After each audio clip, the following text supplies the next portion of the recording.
Teaching Dungeons and Dragons at a university for money to kids. Yeah, I did that. Couldn't believe it when they asked me if I would do that. I was like, you're going to pay me? Yes, I'm going to do that. So these kids were 9 to 11 years old. So it was hilarious. I did tell a couple stories on this channel if you want to watch them. But I just want to tell you guys what I did in case you find yourself in that situation so that you can find inexpensive ways to get materials that will be useful in that kind of situation. Because in the case of my summer camp, they only gave me $50 to spend on materials. So I spent it on figurines that I gave to the kids at the end. And of course, these little cube things. So that they each had a set and they could go home with some figures and some cubes. So, yeah, let's jump into it, shall we? All right, how am I going to do this? All right, so basically, everything's going to be reversed because I'm using my front camera. I hope that's not a big deal. Anyway, what I did was I went to the library and I got the starter set. All right, so the starter set is not, I don't know. I've heard people say that they like the adventure that's in here. Van Delver. So you get some dice with it, which is cool. So if you don't have any budget at all, at least you have one of each of the polyhedral dice. So that's pretty cool. Actually, they got a nice little setup here to tell you what you have. You got the rule book, you got the adventure book, you got the dice, you got 5 pre-generated character sheets and 6 blank sheets, okay?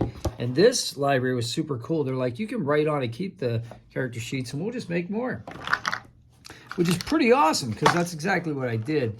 I got to tell you, though, I don't have those character sheets with me because I gave them to the kids.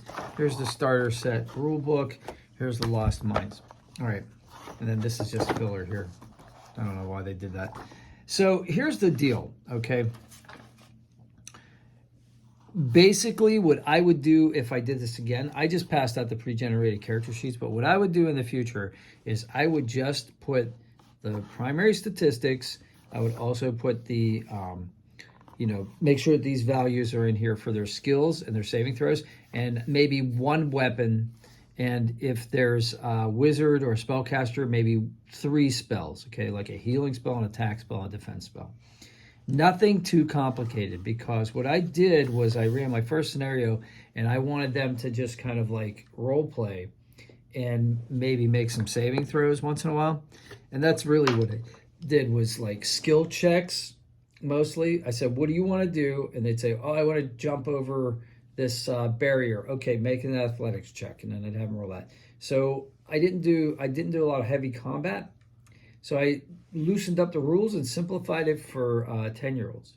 So basically, the reason that I did that was because, well, number one, I didn't want it to be boring. And number two, I come from a storytelling background. My major in undergraduate, one of my majors was in fiction writing. So I'm all about the story. I don't let the rules get in the way of a story. And if a character, especially if it's a kid, wants to do something epic and something that they think are fun, I'm going to let them do it. Now, they might fail, but that makes for a good story, right?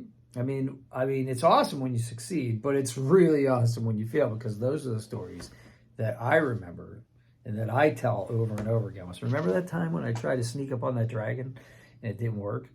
So those are the kinds of things. But anyway, the starter set's a good place to start, but I would make up simplified rules for that particular age group.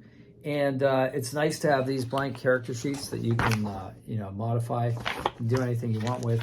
So, yeah, that's where I am with that. If you have any questions, put them in the comments below. I had tons of questions going into this because I had never tried to teach anybody in that age group before an introduction to D&D.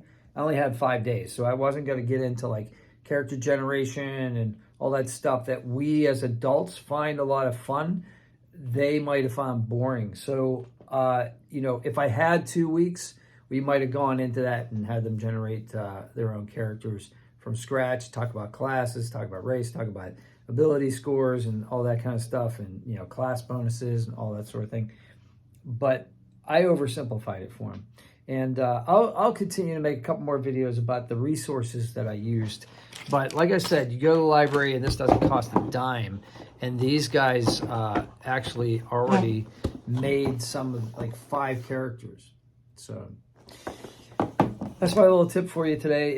If you liked the video or it was helpful, go ahead and smash like, because that helps me. And if you want to see more, subscribe, because I'm going to make a couple more of these. And questions, comments are always welcome. I try to answer everyone if I can, if they're polite. No swear words, please. And there are kids watching this. Have a great day. I'll see you on the next one. May the force be with you. Oh, may the dice be with you.